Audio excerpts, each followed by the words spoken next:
salaamaaleykum chers téléspectateurs BND ñu ngi fii tey ci Ngor Virage ci sunu bii vacances fekk si fi nga xamante ne waa MPS mu ngi ñun ñu am jom ñu di leen laaj nu ñu gisee bii vacances ndax ku wax bii vacances wax été te ko wax été wax plage te ko wax plage wax féex wax sànneeku ba muy moom ndax si des lañ ciy wax nii bàcc ñëwuñ dem ci bii ma wax la waa MPS ni ñuy defee seen vacances bii vacances vive les vacances. li ma leen waxoon ne leen fekkoon naa fi benn groupe bu am importance ñu koy wax waa MPS di fas yéene jàkkaarloog seen président Assane Sylla monsieur Assane Sylla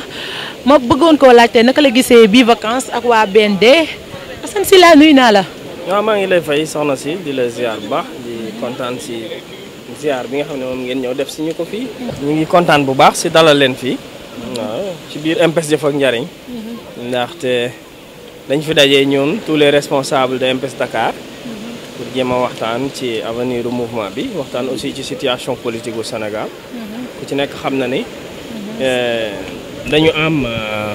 benn décision bu ñu war a jël mooy mouvement la boo xam ne liggéey na pendant 6 ans ñu jëm ci échéance yu crucial ñu am ci baat am ci kàddu ci réew mi war ci jël décision ñu daje woon fii nag tey Tongoor ak responsable lu Dakar yi pour tënk ak ñoom pour xool ban position la ñuy jël ci candidat yi nga xamante ne bi déclaré wu nañ seen candidature sauf Macky Sall waaw loolu daal mooy li nga xam ne moo ñu fi indi tey. gis ngeen li président wax lu am importance wax li nga xamante ne nii tey ku nekk da nga ciy gis sa bopp waaw monsieur Assane MPS moom lan moo ko tax a jóg. waaw MPS mouvement la boo xam ne ay indépendant lañu. ay jeunes lañ yoo xam ne. mën naa ne mi ngi commencé depuis 6 ans commencé Bawol ñëw ba fii ci Dakar ñëw jaar Thiès jaar Kaolack jaar Louga di mouvement boo xam ne ay jeunes lañ di doomu Sénégal ay cadre ngi ci dawalkatu Jakarta ngi ci mécanicien mi ngi ci menuisier mi ngi ci toutes les couches sociales ba ci magistrat bi ba ci kilifa diine bi ñu doon ay jeunes yoo xam ne réew mi moo ñu soxal réew mi moo ñu ñor ñu am ci kàddu di ci discuter di ci waxtaan liggéey ci liggéey yu am solo nag ci wàllu social wàllu éducation ci wàllu santé depuis des années yëngatu ci wàllu politique aussi donc mu nekk mouvement boo xam ne wax fa dëgg yàlla daal jàpp na ne Sénégal ñi ngi ko war a soxalee à travers les collectivités locales ci gox-goxaat yi la ñuy soxalee Sénégal parce que jàpp nañ ne ñun soxali Sénégal du ay tali du ay raay fekk nit ko nekk sa àll ba amul courant amul ndox amul poste de santé amul l'école amul yoon yu fa jaar nga yóbbul ko ñun jàpp nañ ne loolu moom mooy développement te ci loolu lañ nekk di ci liggéey depuis des années loolu aussi moom mooy li nga xam ne moom la mouvement bi di viser comme objectif ba nga xam ne bépp njiitu réew boo xam ne jiite nga Sénégal dinañu def lépp lu ñu mën ngir ke nga gëstuwaat kaw gi gëstuwaa àll bi ndax jàpp nañ ne foofu la réew mi sooxee ndax ñooñu ñoo amul lu ñu lekk ñooñu ñoo nekk ci situation yu compliqué ba tax na dimbal buñ ko war a def si ñooñu lañ ko war a defee loolu mooy vision mouvement bi loolu nag ñu ngi waxtaan ak candidat yëpp nag waxtaan nañoo ak leader politique. est-ce que am na ci ñi nga xamante ni ñu ngi leen di jàppale tey ay kilifa politique yu mag ñi nga xamante ne nii tey ñu ngi leen di jàppale ñu ngi leen di bàyyi xel ñu ngi leen di gëstu ñan ñoo leen di jàppale. waaw jàppale gi moom ñun ñoo jàppale suñu bopp. lépp kon donc amagu leen kenn koo xamante ni mi ngi seen ginnaaw di leen dooleel. non non ñun lépp lu ñuy def ñi si nekk ñëpp dañuy liggéey. ils ont leur salaire bu ñu amee activité bu ñuy def ñëpp ñooy ñëw apporter seen xaalis ñu def ko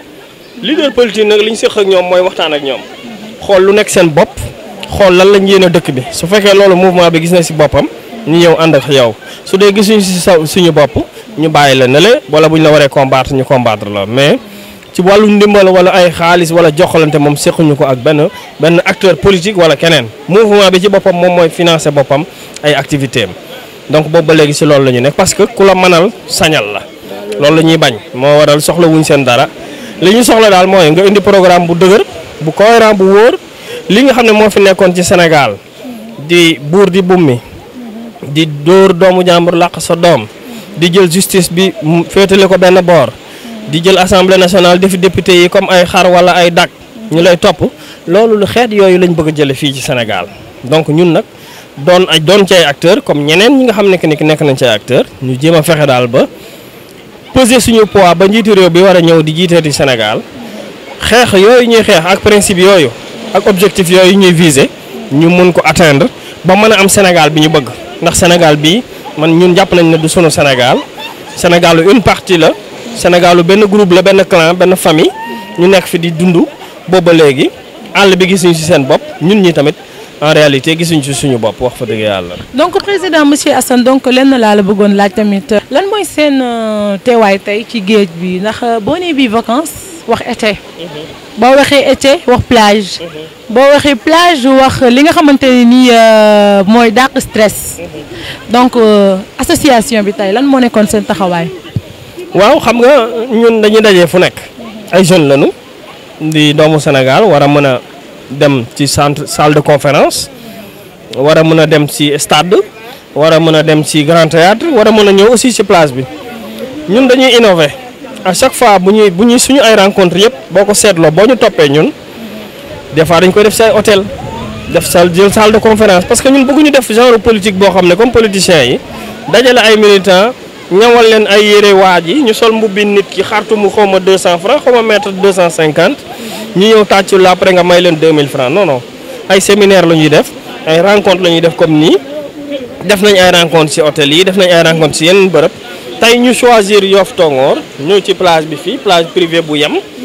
pour mën fi toog relax et puis waxtaanaale ci xam-xam nag du ay fo du ay caaxaan juste que nag jàpp nañ ne lieu de détente la boo xam ne mën nañ fi toog déstressé wu xamante gën a miinante et puis échanger ci li nga xamante ni mooy avenir du Sénégal jàpp nañ ne aussi beneen facette la boo xam ne mouvement bi daf koy def ci yi nga xamante ne bi moom lay def ci ay organisation gis ngeen waxtaan bu am solo bi nga xamante ne moom lañ fi amalee ak monsieur Assane Sylla président MPES wax dëgg yàlla kontaan nañ trop waa mais président naka nga gisee suñu site bi nga ñëw seet si la tey yaag say naataango ñëw seet si la yaag say xarit ñëw seet si la yaag say sœur ñëw seet si la yaag képp ki nga xamante ne bokk na ci groupe bi vraiment ñu koy rafetlu di ci kontaan naka lan ngay wax waa BND. waaw BND xanaa di kontaan ci ñoom di leen encourager. di wax ne site yi léegi bëri na. te audiovisuel bi aussi am na solo. information yi bu njëkk dafa nekkoon rek ñu réservé woon ko ci benn groupe. léegi nag ni mu décentralisé woo ba ñu mën a am toutes les informations dans tous les coins et recoins du Sénégal c'est extrêmement important te nii ngeen ko defee aussi am na professionnalisme am na aussi diplomatie am na respect am na aussi vraiment vocation boo xam ne vocation wu éducation la vocation wu informé la ndax li ñu fiy jëlee dina mën a yeete dina tax aussi ñu ci bari jëlee ci xam-xam donc te lu ngeen di def macha allah en tout cas rafetlu nañ ko kontaan si bu baax a baax di leen gën a encouragé di leen ñaanal yàlla mu dimbale leen ngeen jëm si kaw si kanam. jaajëf Bathie Samba gis nga li ma lay wax ak tey ngi nii mais leen de moo ma jaaxal moom ci suñu président moom gisuma ko mu sangu gisuma ko mu fii non loolu moom jaaxal na ma dafa mel ni daal xam-xam bi ci affaire de politique ak jàppale bi la gën a nekk waaye daal de toute façon xamal ni moom balaa ñoo dem di leen ànd fii ba fële ci kaw. bawal ndox mi du passé ay jorom ay oomam man fii la ma ndox bi di yem. du ma fi ngandalu du ma fi lan manumam ndox nëbbu ma ko kenn. dinaa leen xamal leen gis nga président daal képp ku mu tooñ rek indi ko géej defe naa ni géej daal mooy saafara si bu ko defee kontaan nañ trop vraiment ci taxawaay bi ak waxtaan bi am na solo am na importance léegi monsieur président dañuy dalalaat keneen rek ci groupe bi.